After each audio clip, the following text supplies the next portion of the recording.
In this video, I'm going to talk about the 7 ways to develop potential leaders when you are constrained by work. Let's get started.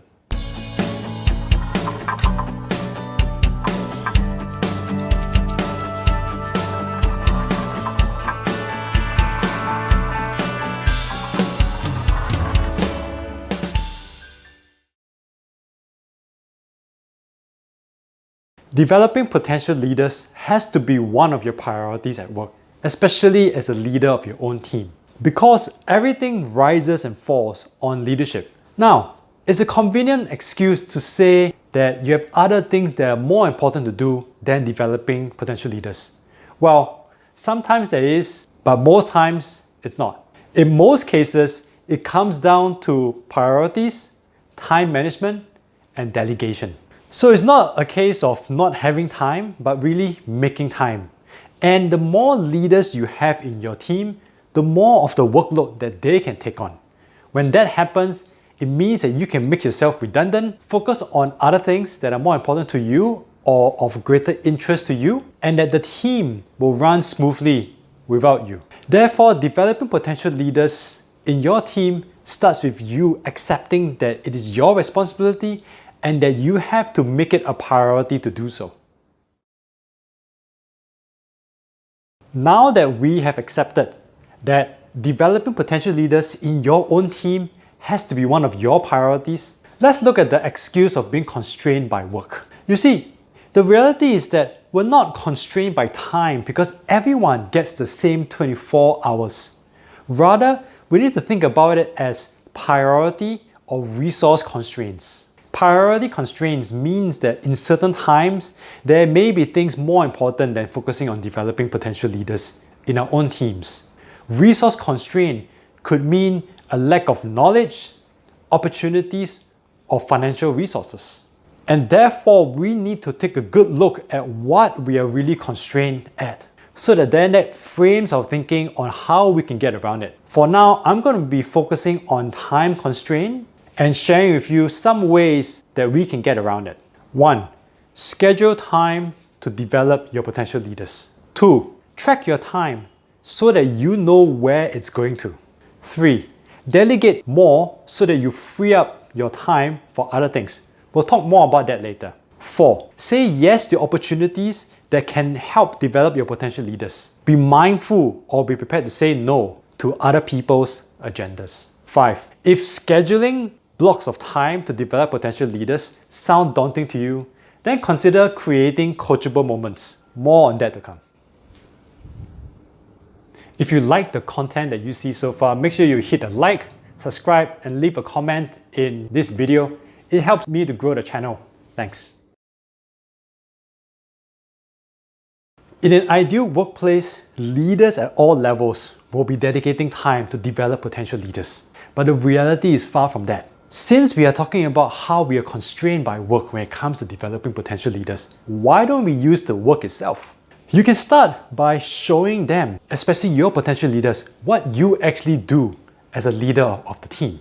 And by doing so, it could let them to become aware that you deal with a lot of things that are much bigger and wider than is in your team member's job description.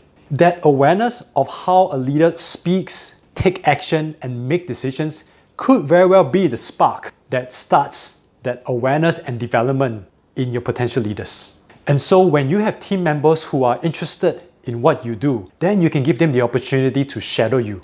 This way, by shadowing you, they gain familiarity with what you do. You can then take it to the next step by giving them opportunities to lead.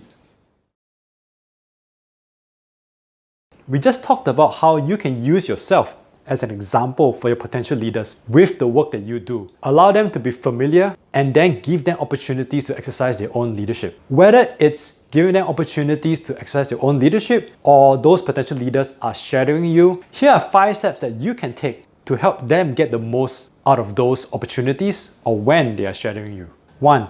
Have your potential leaders identify the issues. 2. Get them to discuss the context and what are the different perspectives involved. 3. List down the potential options. 4. Identify the best outcome based on those options and the context for the team and the organization. 5. Get their opinions on what is the best action to take.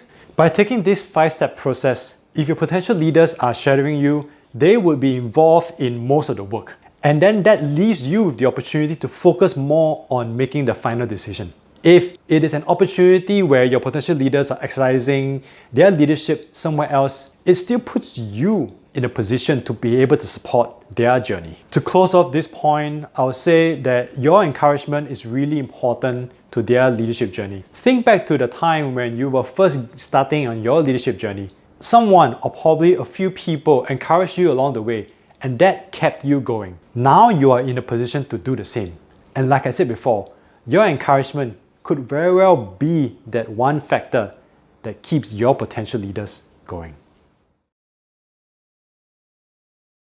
There's a common misconception that in order to develop your potential leaders, you have to set aside chunks of time. The reality is that you do have your own work to do, and setting aside chunks of time can be daunting and even feel forced. In that case, how about just setting aside tiny bits of time, say less than 5 minutes? This is what I call creating coachable moments. Let me explain the notion behind creating coachable moments. If you look at your day, you will realize that there are actually many bits of time in between here and there.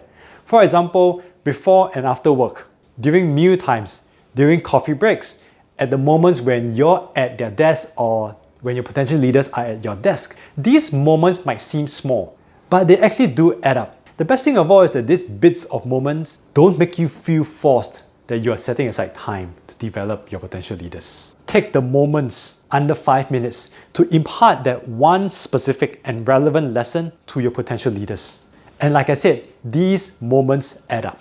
In this way, the work gets done, your potential leaders gain experience, and they gradually gain as well the confidence in their own leadership.